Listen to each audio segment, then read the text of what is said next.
Bonjour à toutes et à tous, bienvenue sur Grand Lille TV pour cette nouvelle édition du journal de la rédaction ce mardi 12 mars. Merci de votre fidélité.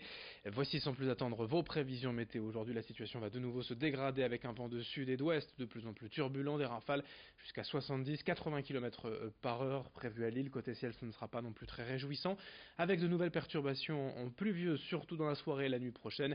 Avant cela, la grisaille dominera cette journée, même si quelques rares éclaircies pourraient percer la couche nuageuse. Pour les températures, comptez 10 degrés aujourd'hui à Lille. Les prévisions météo complètes, bien sûr, après ce journal. À la une première image à Lille. Depuis quelques semaines déjà, la SNCF a ouvert une nouvelle vélostation directement reliée à la gare Lille-Flandre. 550 places de stationnement pour 2 roues accessibles gratuitement aux voyageurs, qu'ils soient usagers du train ou transport en commun. Ouvert 24 heures sur 24, 7 jours sur 7, le local est sécurisé et propose des accessoires, des équipements permettant de faire de petites réparations sur son vélo ou de gonfler ses pneus. Un signe de plus dans le développement des modes de transport doux et alternatifs. L'inauguration de cette vélostation avait donc lieu hier en présence de Martine Aubry et des responsables de la SNCF et d'Ilevia. Explication au micro d'Idil Gunay. Sa principale vocation, c'est d'offrir une solution de stationnement complémentaire avec les modes de transport que sont le TER, le TGV ou encore le réseau Ilevia. Le service est réservé donc aux porteurs de cartes passe-passe qui se manifestent auprès donc de services TER pour avoir l'accès. Donc ils remplissent un formulaire en signalant leur numéro de carte passe-passe et alors on porte les droits sur leur carte passe-passe qui permet l'accès. Donc effectivement c'est un service qui est destiné aux utilisateurs de transport en commun, qu'ils soient donc normalement abonnés. Disponible sur internet sur le site TER Hauts-de-France, mais également au sein des guichets TER Hauts-de-France.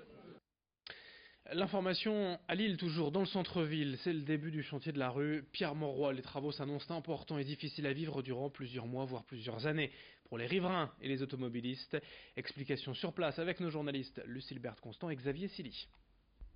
C'est parti pour la première phase du grand chantier de rénovation de la rue Pierre-Mauroy qui s'étend de la rue du Molinel jusqu'à la Grand Place de Lille. Alors qui dit chantier dit bien sûr conditions de circulation bien difficiles. On va en parler d'ailleurs, mais avant tout cela, on parle de cette zone de rencontre qui va être aménagée avec ce chantier qui permettra d'avoir un axe à sens unique sur toute la rue jusqu'à la mairie de Lille. L'objectif est d'améliorer bien sûr le cadre de vie mais aussi de revaloriser le patrimoine. Alors cette première tranche démarre de la rue des Pompes Comines à la rue du Molinel. Préparez-vous à des déviations de taille, on le disait.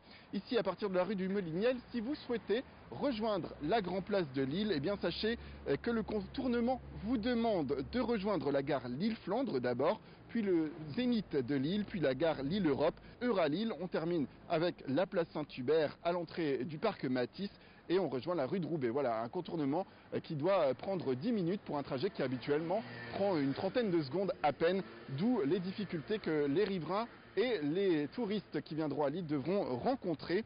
Alors c'est un chantier que la mairie qualifie d'ailleurs de très sensible. Cette première partie doit d'ailleurs arriver à terme pour le mois d'août prochain. Et on ne manquera pas bien sûr d'en reparler. D'ici là, toute autre chose dans ce journal, l'association Mampreneur regroupe des mamans, entrepreneurs, chefs d'entreprise. En France, elles sont à peu près 300 adhérentes dans 19 antennes régionales. Une fois par mois, à Lille, elles se réunissent lors de Mam Café pour se rencontrer, échanger sur leurs problématiques, se donner quelques précieux conseils et acquérir de nouvelles compétences afin de pérenniser leur activité. Depuis le mois de novembre, ce réseau de mères de famille est implanté à Lille, je vous le disais, mais cherche désormais à s'implanter ailleurs dans la région. Explication complémentaire au micro d'Idil Gunay. On se rencontre sur une matinée, donc on tient à ce que ce soit conciliable entre la vie professionnelle et la vie personnelle. Et justement, on fait venir une intervenante qui vient justement partager une thématique, que ce soit sur la communication, sur les finances, sur le développement personnel, tout ce qui touche de près ou de loin au développement d'une entreprise, d'une mampreneur. La prochaine réunion, c'est le jeudi 28 mars. Là, on va vraiment traiter sur tout ce qui concerne la protection des données, en fait, des utilisateurs. Et donc, c'est vraiment là une thématique juridique. Et c'est pour ça qu'on a, du coup, une intervenante spécialisée dans ce domaine qui, en plus, est avocate. Donc, elle va traiter de ce sujet. Dans la métropole lilloise, c'est peut-être le type d'habitation le plus connu, la fameuse 1930. Depuis quelques semaines à peine, la première agence immobilière entièrement consacrée à la vente de ces maisons a été créée sur le net, exclusivement dirigée par deux jeunes entrepreneurs. Depuis leur lancement, les ventes ne font que grimper, la popularité de l'enseigne se fait ressentir. Le concept propose en effet ces maisons au prix en général un peu moins cher. Le rapport surface-prix de ces maisons 1930 attire les primo-accédants, les jeunes couples qui souhaitent acheter leur première résidence. L'entreprise, je vous le disais, n'est présente que sur le marché digital, les annonces uniquement sur Internet. Explication et présentation de l'agence avec le directeur au micro de Rémi Desremaux. On veut dépoussiérer un petit peu le métier.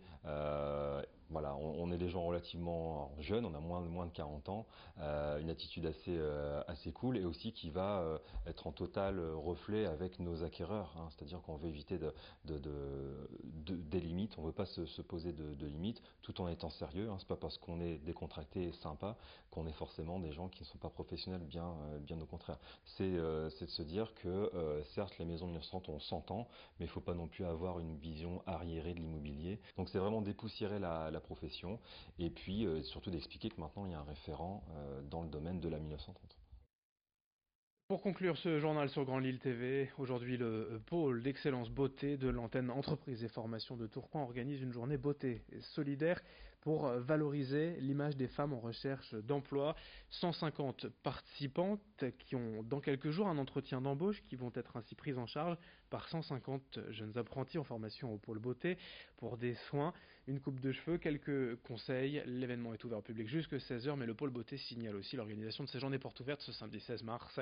Présentation et explication au micro de Margot Sey. Ces dames chouchoutées, elles sont à la recherche d'un emploi, elles ont un rendez-vous dans les jours ou les semaines à venir et ce passage sur le salon de coiffure est dans les mains des esthéticiennes. On espère que ça va leur permettre de monter, comme on dit, en confiance en soi, en estime de soi et de séduire leur futur employeur. On a prévu d'en faire un bilan avec les structures qui nous les envoient dans les jours suivants également. Fin de cette édition sur Grand Lille TV, merci à vous de l'avoir suivi. Dans un instant, d'autres informations en images et notamment vos prévisions météo dans une poignée de secondes. Très bonne journée à toutes et à tous.